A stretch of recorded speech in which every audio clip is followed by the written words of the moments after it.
My name is John Albert Commerford. My regiment was the 2nd Heavy Anti-Aircraft Regiment. When I went up to the recruiting office, they looked at me. They didn't ask for my ID. They just said, "Go home to your mother, boy, and come back when you're 18." I had just turned 17, and I was thinking, well, I think I'll join the Army then, and I wanted to win the war. Not alone, though. I would have had lots of help.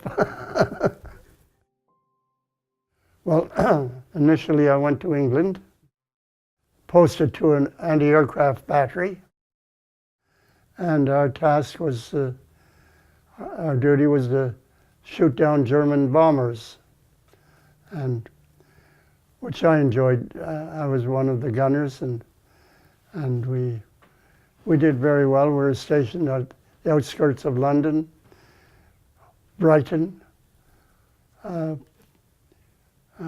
Dover, different places, locations on the coast, and I think I was very proud of the work, our success at that time.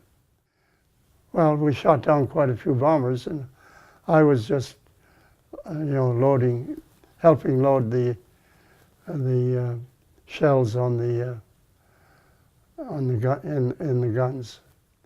Yeah, well, I didn't realize the magnitude, perhaps, but I was at the coast of England waiting to get on a ship over across the channel, and I was thinking on June the 6th, I wish they'd hurry up and get me over there, that's all. I wanted to get there quickly. I didn't want to be too late. When I was there myself, I had a feel. I thought I was going to survive, maybe with a wound or two, but I thought I'd somehow or other come through it and still alive. But the sacrifices of others are sad to even think about. It was the first day raid. I was not on. I wasn't at the gun site at the time. I was on leave for a few days, and a German bomber came over and was dropped some bombs nearby. And I got an order from the ATS girl, Army Territorial Service. She yelled, "Hit the ground!" I hit the ground, and I'm laying there, and the bombs were falling, and they stopped. And this is very embarrassing. She told me when I could get up. Anyway, that's my time in England, and then in June, we landed we got on a boat, transferred to a landing craft, landed on Juno Beach.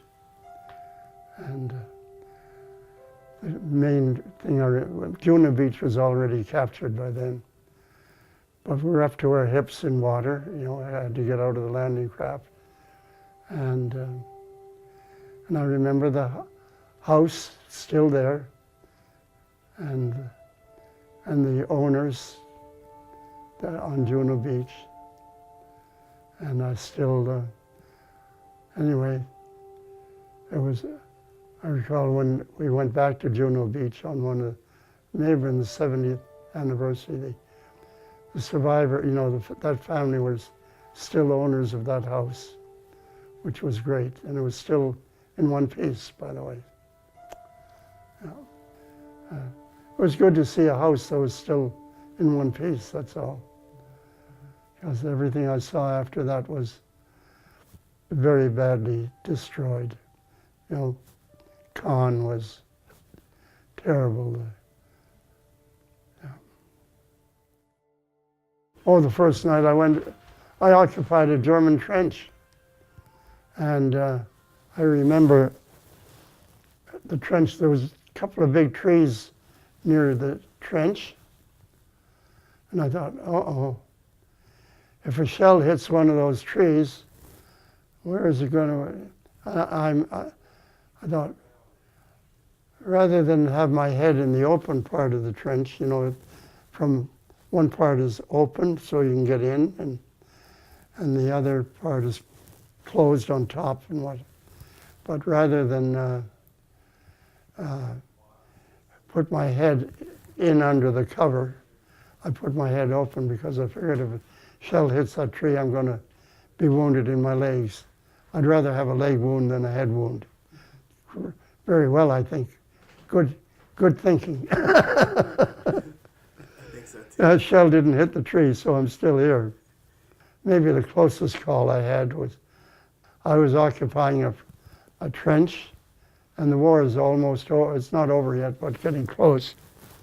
And a German saw me walking to my trench, and he fired a Moaning Mini at me. It was a mortar. You could hear them coming, by the way. That's why we call them Moaning Minis. I hit the ground just in time. If I'd kept walking, I wouldn't be here today. You know, there are none of our boys alive now, but, well, I miss them, but I feel grateful that I've lived so long, really. And it'd be nice to be able to get together with them again.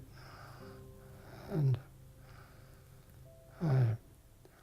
I hope I go to heaven and that I'll meet them there.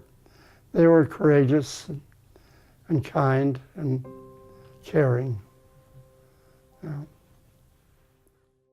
My prayer is always that we will continue to have peace and that we'll not resolve problems by fighting. So my daily prayer is always for peace in the world. And that's what I want the memory of in the future to look upon the outcome of World War II as bringing peace.